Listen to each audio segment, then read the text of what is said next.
El sueño es un estado fisiológico de reposo en el que hay una disminución en los niveles de la presión arterial y de las frecuencias cardíaca y respiratoria, así como una desconexión parcial de la conciencia y una disminución en la respuesta a los estímulos externos. Este proceso le permite al individuo restablecer las funciones físicas, mentales y emocionales esenciales para un pleno rendimiento. Hoy día se describen diversas alteraciones que padecen tanto niños como adultos para conciliar o mantener un sueño suficiente y de calidad, definidas como trastornos del sueño. Los trastornos del sueño constituyen uno de los motivos cada vez más frecuentes de consulta pediátrica. Se estima que actualmente las alteraciones del dormir afectan la salud y la calidad de vida del 45% de la población mundial.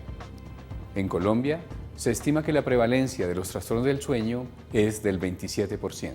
Para conocer más sobre los trastornos del sueño, los invitamos a una charla con los expertos.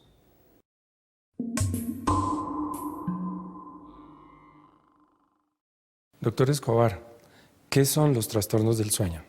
Los trastornos del sueño son una serie de alteraciones que se producen durante el dormir y afectan la salud de las personas, les crea una calidad de vida inadecuada. Digamos, los principales son el insomnio, quedarse dormido con mucha frecuencia en el día, como la somnolencia, personas roncadoras, personas que trabajan por turnos. Doctora Zavala, ¿cómo clasificaríamos esos trastornos del sueño?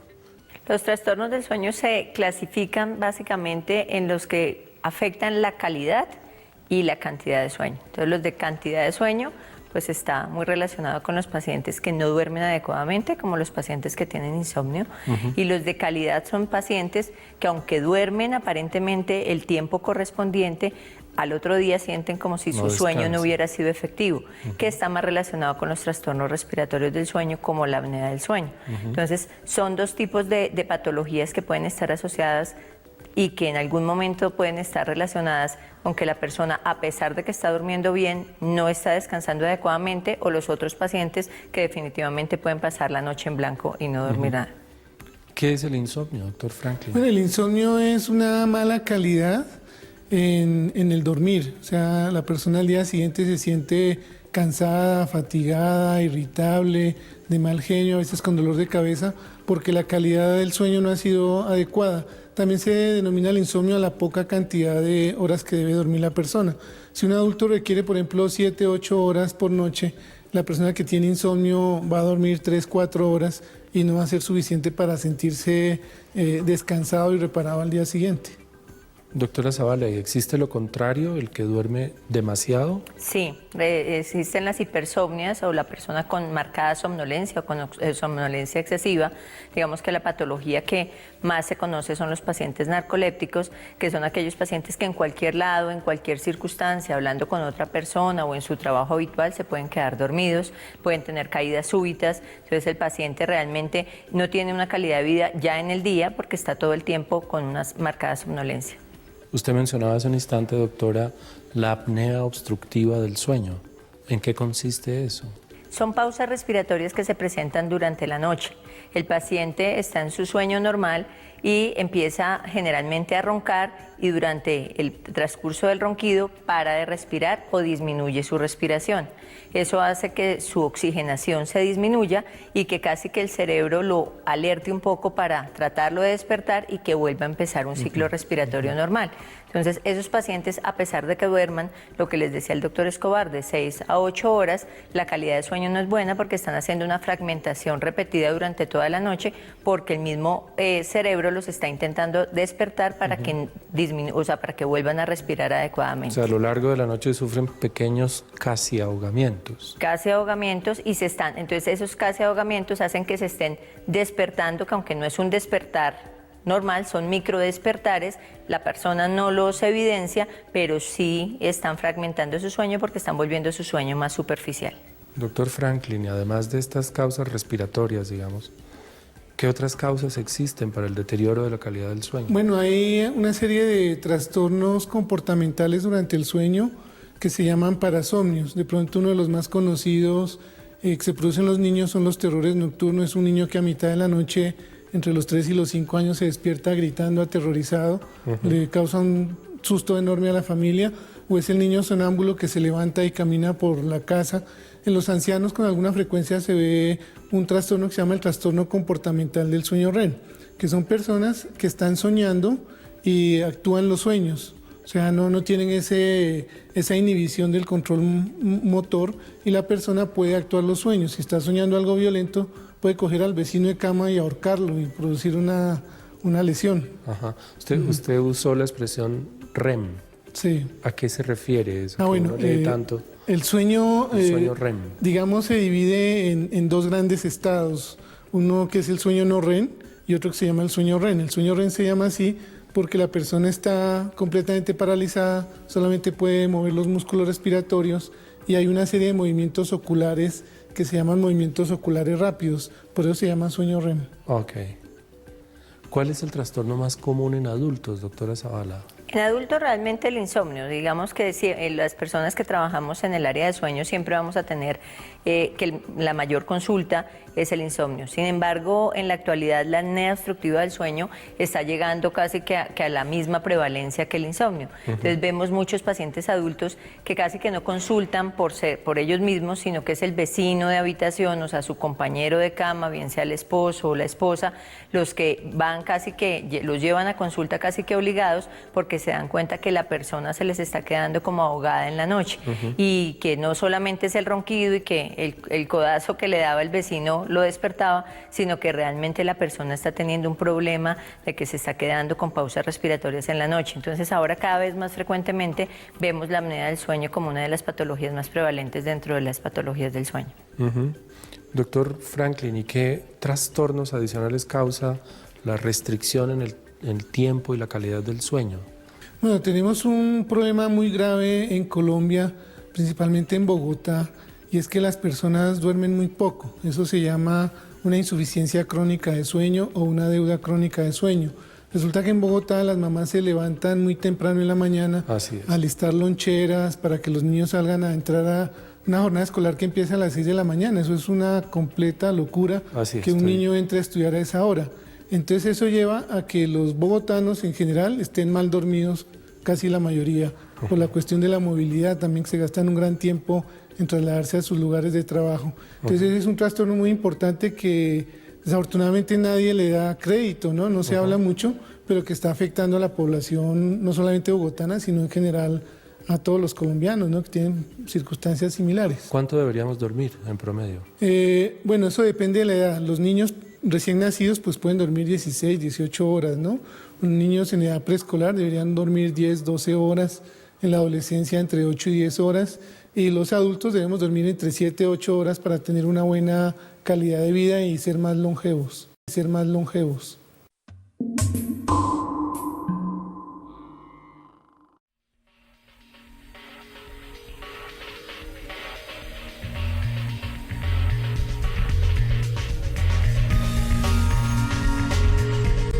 La principal característica de este centro de sueño es que cuenta con un equipo interdisciplinario integrado por varios especialistas médicos, la mayoría son egresados de la Universidad Nacional.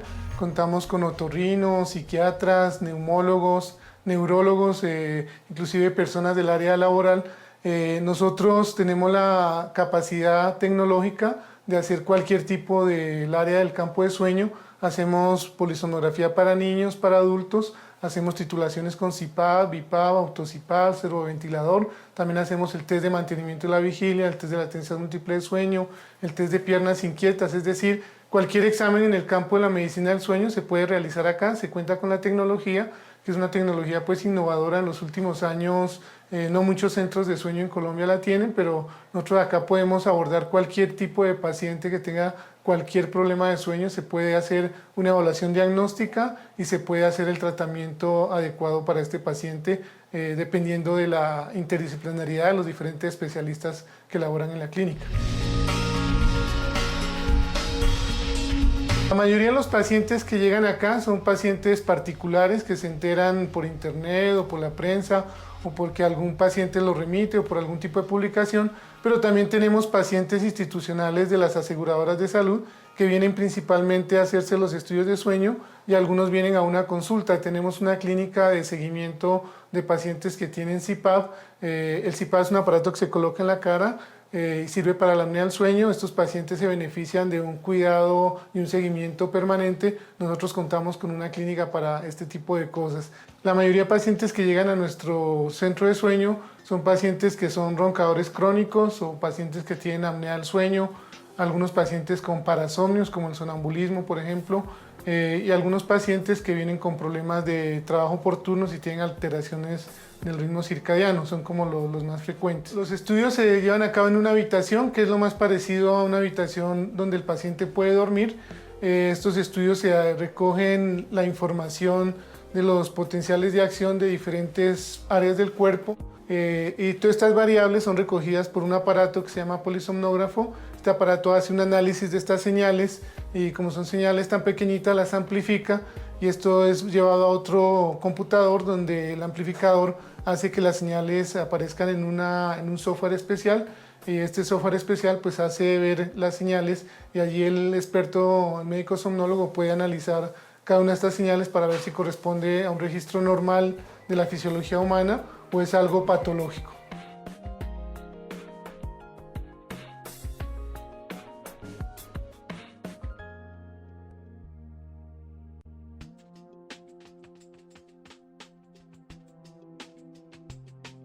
Un mensaje importante para la mayoría de los pacientes o de las personas afectadas con trastornos del sueño es que identifiquen esto realmente como un síntoma de alguna enfermedad. O sea, uno no puede en este momento de la vida, en pleno siglo XXI, aguantarse 10 años de insomnio o 10 años de somnolencia o 10 años de ronquido cuando se cuenta en este preciso momento con toda la tecnología, con todos los tratamientos y los diagnósticos.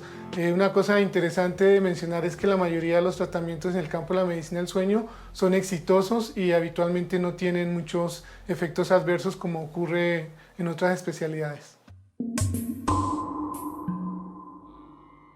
¿Qué importancia tiene detectar tempranamente los trastornos de la calidad del sueño, doctora Zavala? Es muy importante. En niños cuando tenemos trastornos del sueño, pues definitivamente les afecta mucho su crecimiento.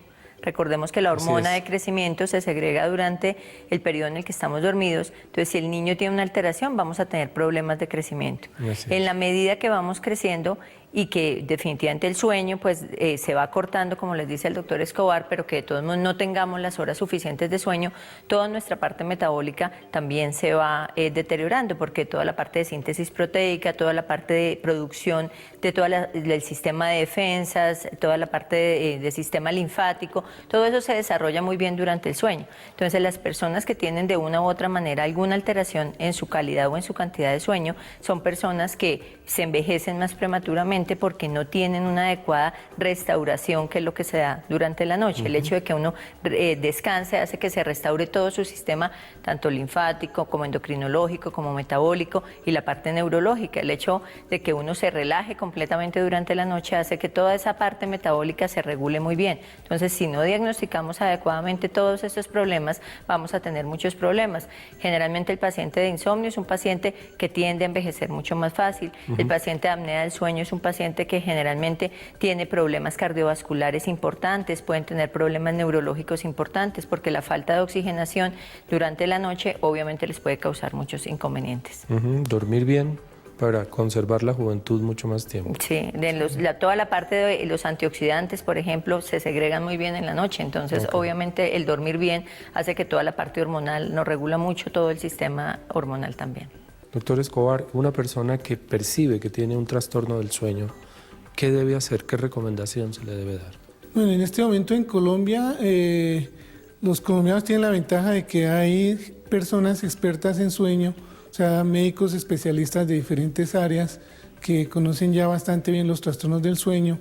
Hay centros de sueño en Bogotá, en Cali, en las principales ciudades de Colombia. Entonces, el paciente que tiene un problema de sueño, pues debería acudir a su médico general para que lo remita a un centro de sueño donde se le hagan los estudios necesarios para identificar por qué no está durmiendo bien. Habitualmente uno achaca que duerme mal y que algún día le va a pasar, pero hay personas que pueden durar 10 años durmiendo mal y no consultan al médico. O la gente a veces cree que el ronquido es algo normal y dicen, no, es que roncó toda la noche, como si fuera sinónimo de haber dormido bien. Y ocurre todo lo contrario, esa persona está muy mal desde el punto de vista de su salud y de su sueño. Entonces son personas que deberían consultar al médico para ser remitidos a los especialistas en sueño, que ya hay bastantes en Colombia. Doctora Zavala, con relación a eso que usted llama apnea obstructiva del sueño, paciente roncador que casi se ahoga varias veces en la noche, ¿qué se puede hacer con él? ¿Cuál es la recomendación general para ellos? La recomendación, y no solamente para ellos, sino para uno dormir adecuadamente, es que uno debe tener unas pautas durante su sueño. Entonces, muy importante la disminución de peso. O sea, las personas en sobrepeso tienden a ser más apnea obstructiva del sueño porque obviamente el tejido graso, sobre todo en el área cervical, hace que se cierre mucho más fácil la vía aérea. Entonces, disminuir de peso es importante. Fraccionar nuestros alimentos, y eso es bueno en todos los aspectos de salud. Comer varias veces al día en pocas cantidades, no comer comidas abundantes y mucho menos la comida de la noche. Desafortunadamente, nuestra vida moderna hace que todo el mundo viva de afán en el día y que en el día coma cosas, pues digamos que fuera de la casa muy pequeñas y llega a la casa como a comer abundante y bien. Eso está mal porque realmente la persona normalmente a la hora o antes de la hora se está acostando. Lo ideal es que la última comida sea mínimo 2 horas antes de irse a la cama y que sea una comida lo más pequeña posible para evitar que también tengan esos problemas. El que duerman de lado, por ejemplo, el evitar el dormir boca arriba, sino que traten de dormir de lado, eso nos ayuda también mucho a evitar los problemas obstructivos del sueño. Eso básicamente son un consolidado de pautas que nosotros llamamos medidas de higiene del sueño. Cuando uno le dice al paciente, le voy a dar unas medidas de higiene del sueño, dice, ¿me tengo que bañar en la noche? No, básicamente son medidas en las cuales estamos haciendo que nuestro sueño tenga una mejor calidad y que realmente podamos llegar a la cama teniendo una adecuada calidad de sueño. Doctor Franklin, ¿es conveniente o no tomar pepas para dormir? Bueno, ahí existe una serie de medicamentos que normalmente se llaman hipnóticos. Estos deben ser formulados por un médico y un médico que ojalá conozca bien el manejo de estos medicamentos. La recomendación es que se utilice por cortos periodos de tiempo, ojalá la menor dosis y en situaciones que lo ameriten. Obviamente hay pacientes que requieren de una medicación como parte de su tratamiento, como cualquier otra enfermedad o cualquier otra alteración. Lo importante es que las personas no se automediquen, porque algunos medicamentos de estos pueden causar dependencia o adicción y la persona puede solucionar inicialmente su problema de sueño, pero se está ganando además una dependencia a una sustancia que no se va a requerir a largo plazo. Doctor Franklin, ¿y hay alimentos o hay regímenes dietarios que favorezcan un buen descanso durante la noche con el sueño? Sí se hacen algunas recomendaciones que tienen cierta evidencia médica, ¿no? Por ejemplo, no se recomienda comer proteínas en horas de la noche porque, o sea, ni carnes, ni pescado, ni pollo, porque estos alimentos dan un sustrato para que se produzcan mayor cantidad de catecolaminas, como la noradrenalina, la dopamina de adrenalina, y esto hace que la persona a la hora de irse a dormir esté un poco más alerta y le cueste más trabajo dormir y mantener el sueño. Entonces uno le recomienda a los pacientes que coman proteínas al desayuno y al almuerzo. Y hay algunas otras sustancias que tienen una sustancia que se llama la serotonina, ¿cierto? Como la leche, el banano, algunas galletas de esas cereales que tienen también triptófano. Entonces estos medicamentos pueden ser utilizados para irse a dormir y a algunas personas les ayuda a conciliar el sueño. Doctora Sandra Irene, ¿hay pacientes que pueden beneficiarse de operaciones? Sí, la parte quirúrgica tiene unas indicaciones claras, sobre todo en el paciente de apnea obstructiva del sueño. Normalmente le sirve mucho para las personas que tienen algún problema, digamos que obstructivo de su vía aérea superior. Tabique desviado, los cornetes muy grandes, las amígdalas muy grandes. En niños es muy frecuente que sean quirúrgicos. Los niños roncadores y que tienen un mal patrón de sueño normalmente les va muy bien con cirugía, pero en los adultos también. Lo que sí es muy importante es la consulta al especialista y que se haga el diagnóstico claro de cuál es el sitio de obstrucción de la vía aérea superior, porque no todas las cirugías le sirven a todos los pacientes, ni la misma cirugía le sirve a todos los pacientes. Entonces en algún momento a todo el mundo lo operaban de lo mismo y obviamente algunos quedan bien, otros no, porque cada paciente puede tener un sitio de obstrucción distinta así tengan la misma patología. Entonces el diagnóstico que debe ser hecho por el otorrinolaringólogo sí es muy importante para saber cuál es el sitio de obstrucción, la posibilidad de manejo quirúrgico o si esa cirugía va a servir como coadyuvante a otro tipo de manejo, como los sistemas, por ejemplo, de presión positiva. Ok. Doctor Franklin, ¿qué no debe hacer una persona con trastornos del sueño? Bueno, algo que no debe hacer es tener horarios irregulares. O sea, acostarse a diferentes horas, levantarse a diferentes horas. Otra cosa que no deben hacer, y principalmente la población anciana, es quedarse en la cama durante largos periodos de tiempo. No hay viejitos que se acuestan a las 6 de la tarde, se levantan al otro día a las 8 de la mañana y parte de la noche dicen que no duermen, pero pues están acostados más de lo necesario. Otra cosa que no se debe hacer es practicar ejercicio muy cercano a la hora de la noche. Habitualmente uno ve muchas personas entre las 7 y las 10 de la noche haciendo ejercicio en los gimnasios. Estas personas, después de 1 o 2 años de esta condición, empiezan a tener problemas de insomnio. O sea, la noche en general se hizo fue para descansar, para dormir, entonces no está permitido ni ponerse uno a navegar por internet, ni a trasnochar con una cantidad de aparatos digitales, o ver televisión hasta altas horas de la noche, o bueno, todo este tipo de actividades sociales que se pueden hacer en la noche, lo posible restringirlas, ¿no? Para horarios más tempranos. Ok. Doctora Sandra Irene, ¿qué mensaje final le daría usted a nuestra audiencia? Realmente que hay que pensar que el sueño es muy importante, porque es el momento en el que nosotros recuperamos toda nuestra actividad del día. Las personas que piensan que dormir 2 o 3 horas ya es suficiente, realmente lo que están haciendo es restándole calidad de vida a su entorno. Entonces, realmente pensar que el sueño es un momento muy importante. Siempre tener los horarios, como les dice el doctor Escobar, los horarios de sueño, la misma hora de acostarse, la misma hora de levantarse, evitar distractores dentro de la habitación. Cada vez más vemos televisores, iPods, celulares, todos los equipos que quieren ingresar a la habitación. La habitación es un sitio que solamente debe ser para llegar a dormir y para estar en pareja. Santuario. Entonces, es un sitio sagrado y así se debe ver. Tener una habitación agradable, tener una habitación a una temperatura agradable, ojalá lo menos ruidosa posible. Las personas que viven cerca de las avenidas, cerca de sitios ruidosos, pues tratar de que las ventanas de la habitación hasta donde sean posibles se puedan amortiguar en sonido, se puedan sonoamortiguar para que realmente uno llegue a su habitación a estar tranquilo, porque si hay muchos distractores externos, obviamente eso va a evitar que la persona pueda tener una adecuada calidad de sueño. Doctor Franklin, ¿qué mensaje final para la audiencia? Bueno, el dormir es algo tan necesario como el comer. Entonces es muy importante que las personas duerman las horas que realmente requieren de acuerdo a la edad. Entonces, si son niños, pues que duerman bastante. Una recomendación muy importante es que ojalá todo el mundo haga siesta, porque la siesta ayuda a envejecer con mejor calidad de vida. Entonces, pues que aprecien el dormir, ¿no? Que duerman bien. Doctora Sandra Irene Zavala, doctor Franklin Escobar, han sido muy amables con nuestra audiencia. Muchas gracias. Muchas gracias a usted, gracias a doctor ustedes. Juan Manuel. Esto es Estación Salud, medicina a tiempo.